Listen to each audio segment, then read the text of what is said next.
Hi hello guys, நம்ம இலக்கிய சீரியலில் என்னென்ன சுவாரஸ்யமான விஷயங்கள் நடக்க போகுதுன்ட்டு இந்த ஒரு குட்டி ப்ரோமோவாக பார்க்க போகிறேங்க. என்னென்ன சுவாரஸ்யமான விஷயங்கள் நடக்க போகுதுன்ட்டுனாக்கா, எவ்வளோதான் நம்ம அஞ்சலி பட்டாலையும் திருந்த மாட்டாங்க. அது மட்டும் இல்லாமல் இன்னொரு பக்கம் என்னடனாக்கா, நம்ம கௌதம் நல்லதுக்கு பாடுபட்டு எவ்வளோ பண்ணிட்டு இருந்தார், பிஸ்னஸில் டெவலப்மெண்ட் ஆகணும் அப்படின்னு சொல்லிட்டு. ஆனால் எந்த ஒரு விஷயமும் அவரோட முன்னேற்றவே இல்லை. ஆனால் இந்த எஸ்எஸ்கே மாதிரியே நாமளும் ஒரு பிளானை போடணும், அதுக்கப்புறம் தான் இது சரியாக இருக்கும் அப்படின்னு சொல்லிட்டு என்ன பண்ணார், எஸ்எஸ்கேக்கும் ஒரு பக்கம் சரியான ஆப்பை வச்சுட்டாங்க.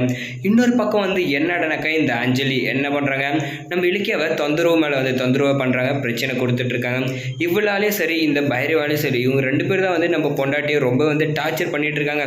இவங்க ரெண்டு பேரும் விடக்கூடாது, ஃபஸ்ட்டு இவங்க ரெண்டு பேரும் ஒழிக்கணும் அப்படின்னு சொல்லி நம்ம கௌதம் என்ன பண்ணாருனாக்கா, இப்போ இலக்கியா நீ பயப்படாத, உன்னை நான் காப்பாற்றுறோம் அப்படின்னு சொல்லி கொஞ்சம் மோட்டிவேஷன் பண்ணி வச்சுருப்பார். அதே மாதிரி தான் என்னாச்சு, இப்போ நம்ம இலக்கியாவை பிடிச்சி உள்ளே போகிறதுக்கு இந்த அஞ்சலி ஒரு பக்கம் பிளான் போட்டிருந்தாங்க. ஆனால் நம்ம இலக்கியா முன்னாடியே ஒரு வேலையை பண்ணி வச்சுருந்தாங்க. என்னன்னாக்கா, இந்த மகேஷே நம்ம கார்த்திகையில் எவிடன்ஸை காட்டுற மாதிரி அப்போ தான் கரெக்டாக இருக்கும், அவர் நம்புவார் அப்படின்னு சொல்லிட்டு என்ன பண்ணாங்க, நம்ம இலக்கியா முன்கூட்டியே இந்த எஸ்எஸ்கே கையில் வாங்கின பணத்தில் மொத்தத்தில் கொஞ்சம் எடுத்துன்னு போயிட்டு இந்த மகேஷ் கையில் கொடுக்குறாங்க. இந்த மாதிரி உண்மையாக சொன்னால் நான் இவ்வளோ தரேன் அப்படின்னு சொல்லிட்டு அவனுக்கு யார் பணம் கொடுத்தானே, அவனுக்கு தேவை பணம் அப்படின்ற ஒரு விஷயத்துக்காக என்ன பண்ணார், இந்த விஷயத்த நான் சொல்கிறேன், நீங்கள் பணத்தை மட்டும் கொடுங்க, அவளோட மொத்த கதையை முடிச்சிடுறேன் நான் அப்படின்னு சொல்லி நம்ம மகேஷ் பணத்தையும் வாங்கிட்டாங்க.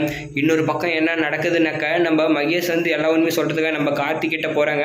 அங்கே பார்த்தாக்கா நம்ம அஞ்சலி இந்த மகேஷை பார்த்து பயங்கரமான ஷாக்காகி நிற்கிறாங்க. இவன் எதுக்குடா இங்கே வரான் அப்படின்னு சொல்லிட்டு அந்த ஒரு நேரத்தில் பார்த்ததும் நம்ம மகேஷை பார்த்ததும் நம்ம கார்த்திக்கு ரொம்பவே கோவம் வந்துடுது. ஏன் என்னத்துக்கு இங்கே வரான், திருப்பி ஏதாவது ஒரு பிரச்சனையோட தான் வந்திருப்பா அப்படின்னு சொல்லிட்டு. ஆனாக்கா அங்கே என்ன நடந்துச்சு, நம்ம மகேஷ் தான் இப்போ நம்ம கார்த்திக் கண்ணை திறந்து விட்டாரு அப்படின்னு கூட சொல்லலாம். அவர் உங்களுக்கு ஒரு விஷயத்த காட்டணும் அப்படின்னு சொல்லிட்டு வீடியோ எல்லாத்தையும் காட்டுறாங்க.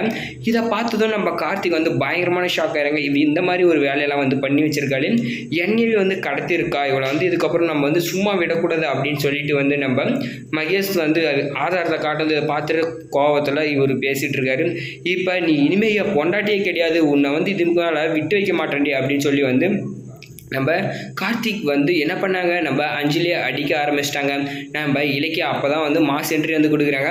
இதுக்கப்புறம் உன் ஆட்டம் மொத்தமாக அடங்கிடும் அஞ்சலி, இப்போ பார்த்தல உன் புருஷனை உன்னை வீட்டை விட்டு துரத்த போகிறோம், அது மட்டும் இல்லாமல் உன் கதையை முடிக்க போகிறோம் அப்படின்னு சொல்லிட்டு சவால் விட ஆரம்பிச்சிட்டாங்க. இதுக்கு மேலே திருந்தி வாழ போறியா, இல்லை நீ இதே மாதிரி பண்ண போறியான்னு கேட்குறாங்க. அதுக்கப்புறம் அண்ணி இவளெல்லாம் திருந்தவே மாட்டான், இவளை விடுங்க, நான் அடித்து கொண்டுடுறேன், என்னையே கடத்தி வச்சிருக்கா அப்படின்னு சொல்லி நம்ம கார்த்திக் கோவப்படுறாரு. நம்ம கார்த்திக் இவளுக்கு என்ன மாதிரி தண்டனை கொடுத்தா நல்லா இருக்குன்றது கமெண்ட் பண்ணி வீடியோக்கு லைக் போட்டு சேனலை சப்ஸ்கிரைப் பண்ணிக்கோங்க.